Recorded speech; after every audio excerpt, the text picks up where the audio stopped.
Lebap vilayetinin Türkmenabad şäherinde Nowruz bayramı aydym sazsız durun görnüşde bellenip geçildi. Şol bir wagtda şäherde polisiýanyň raýatlary gözegçiligi güýçlendirildi. Bu ýagdaýlar barada Azatlyk radiosynyň habarçysy 22 martda Sebitden maglumat berdi. 21 martda Türkmenabadda aydymsal ýa-da konsert tabarasy bolmady. Şäheriň hiç bir ýerine adamlaryň toplanşyp Nowruz bayramyny belleýänligi göze ilmedi. Ýaşaýjylar bu güni bir dynç güni ýaly geçirdiler. Dip habarçymyz aýtdy. Gün ortan saat 10 töwereginde bitaraplyk we bahar seýilgählerinde çağalar üçin niýetlenen güýmünje deshalary işläp başlady. Ýöne bu seýilgähler we şäheriň ähli kafeder, restoranlary, barlary, garwanyşhanalary, söwda merkezleri, uly marketleri we ýaşlaryň oýun oýnaýan merkezleri akşam saat 9-da yapylmaly edildi. Gije saat 10-dan soň köçede adamlaryň hereketi ýiti çäklendirildi. Gije saat 10 Onun töwereklerinde köçeden geçip baryan adam görünmedi. Diňe awtologlar hereket edýärdi diýip ýagdaýlardan habarly Türkmenabadly ýaşaýjy anonim şertde gurrun berdi. Günüň dowamında polisiýa işgärleri güýçlendirilen iş tertibinde işlediler. Olar Türkmenabadyň tas ähli kafeder, restoranlarynyň, garwanyşhanalarynyň golaýynda gizlenip durup çilim çekýän we alkogolly içkileri içen raýatlary gözlediler. Polisiýa işgärleri bayramçylygy bellemek üçin restoranlara baran adamları awladylar diýip Türkmenabadly ýaşaýjy aýtdy. Şäher ýaşaýjylarynyň ençemesi bugünüň polisiýanyň raýatlardan para almak gününe öwrilendigini aýdýar.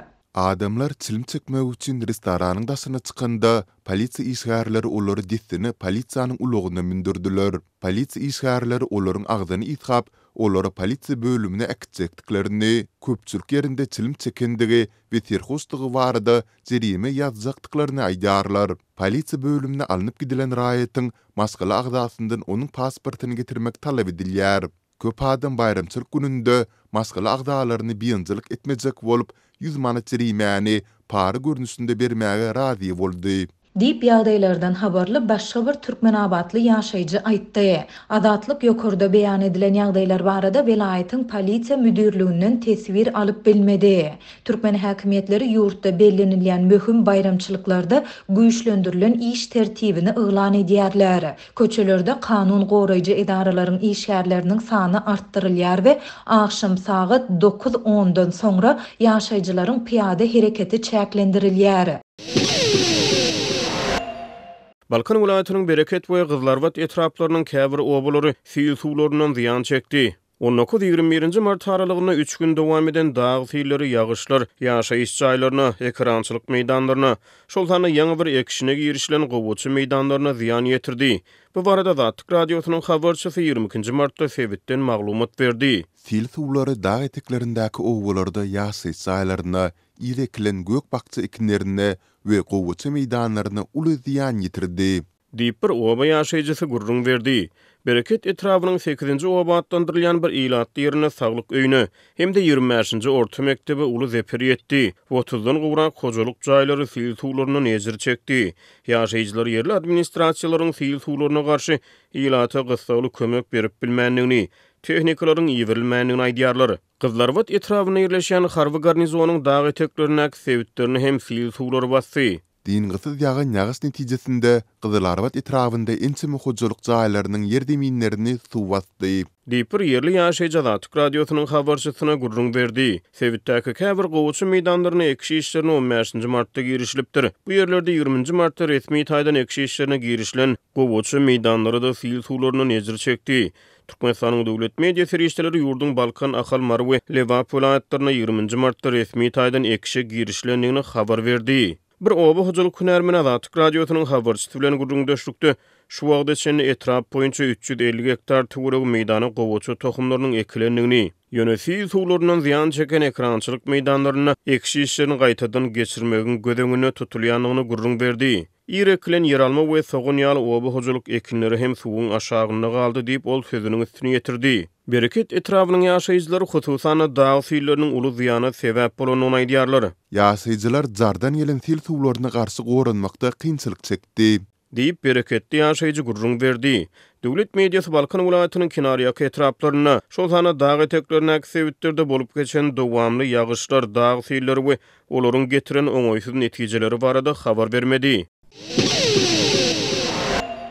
Orset 22 martda Ukrainanyň energiýa deskalaryna uly zar vurup, ağzından 2 adamın ölmegini, ýurdun iň uly bendine zar vurup, Zaporizhia deskasynda elektrik liniýasynyň wagtlaýyn kesilmegini, ýurdun beýleki böleklerini toğun tassan dol kesilmegini sebäp boldy. Prezident Volodymyr Zelenski bu hüjümi 150 sany pilotsuz uçuryň we raketanyň gatnaşanlygyny aýtdy. Ukrainanyň ýaranlarynyň zerur bolan ok därleri wajyp ýara ulgamlaryny iýermegini çaltlaşdyrmagyny haýyş etdi. Ukrainanyň döwlet Hidroenergetika kompaniýasy Ukrhidroenergo Zaporizhýadaky Dnepr derýasyndaky Dniprohes hidroelektrik bendiniň 2 raketa bilen urulanyny, zawodyň 2 elektrik stansiýasynyň birine ziýan ýetenligini, ýöne bendin badawat bozulma kopynyň awanmaýanlygyny aýtdy. Häzirki wagtda bendde ýangyn bar. Gysgaly kömek gurlugy berdi. Bir näçe howa zarbasynyň netijelerini ýok etmek tagarlalaryny edýär diýip Ukrhidroenergonyň beýanatynda ýagdaýlaryň gödögçülük astyna alynanlygy aýdyldy. Ukrhidroenergonyň müdiri Ihor Sirota Azat Ýewropa Azatlyk radiosyna HHP-2 elektrik beketiniň awatlanyp bilinmek mümkinçiliginiň entek belli däldigini aýtdy. Şu gece Russiýa, Ukraina 60'dan owrak şehit pilotsuz uçar we 90'a olay dürlü görnüşli raketa bilen hüjüm etdi diýip Prezident Zelenski öňkü Twitter'de X platformasynda ýazdy. Dünýä Rus terrorçylarynyň alýan nişanalaryny, elektrik stansiýalary we energiýa üçinçilik liniýalary, hidroelektrik bentleri, adaty ýaşaýyşçylary we hatda trolleybusy nişana alýanlygyny açyk aýdyn görýär diýip Zelenski aýtdy. Energetika ministri Kermen Halushenko muny soňky döwürde Ukrainanyň energetika puwdagyny edilen iň uly hüjüm diýip atlanyrdy we beýleki sebäplerde hem energiýa deskalarynyň nişana alynanlygyny aýtdy. Kharkiv, Dnipropetrovsk, Vinnitsia, Khmelnytski, Ivano-Frankovsk, Poltava, Odessa we Lvov sebitlerine hem zar vurulanyny habar berildi. Zaporojye sebitine urulan 12 zar we bir adamyň ölmegini, bir näçe adamyň yaralanmagyna we Zaporizhia ýadro deskasynyň elektrik togunyň bölekleriniň kesilmegine sebäp boldy diýip Sewdi resmiýleri 22 mart güni ýerden aýtdylar. Ukrainanyň energiýa öndürýän kompaniýasy Energoatom biraz soň ziyan yeten elektrik liniýasyny awatlanlygyny aýtdy. Häzir wagtlaýyn basylyp alynan Zaporizhia ýadro elektrik stansiýasy 2 elektrik geçirji liniýa arkaly Ukrainanyň bitew energiýa ulgamyna birikdirildi diýip Energoatom Telegramda paýlaşan habaryny aýtdy. Ruslaryň Kharkiw atan ýygyjam topoklary elektrik we suw ýetmezçiligine sebäp boldy. Sewit harby administrasiýasynyň başlygy Oleg Sinyahubov Telegramda basyp alyjylar energiýa deskalaryny 15-den owrak zar wurdy.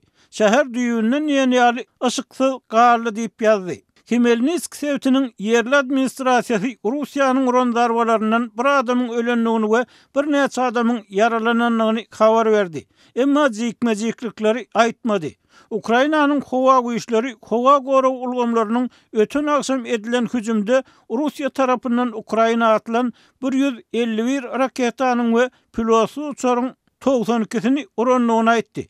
Rus raketalary Ukraina üçin berilýän kömek bukçalaryndan tapawutlykda giýje galmaýar. Şehit pilotsuz uçarlary käbir siýasatçylardan tapawutlykda karar kabul etmekde ikirjiňlenmeýär. Gijikmegin we soňa goýulan kararlaryň bahasyny düşünmek gaty möhüm diýip Zelenski günwataryň öz ýurdu üçin has köp tagarla etmeginiň zerurdygyny nykdy. Bizim hyzmatdaşlarymyz edil nämäniň zerurdygyny gaty ogulýarlar. Elbetde olar bize gollap berip bilerler.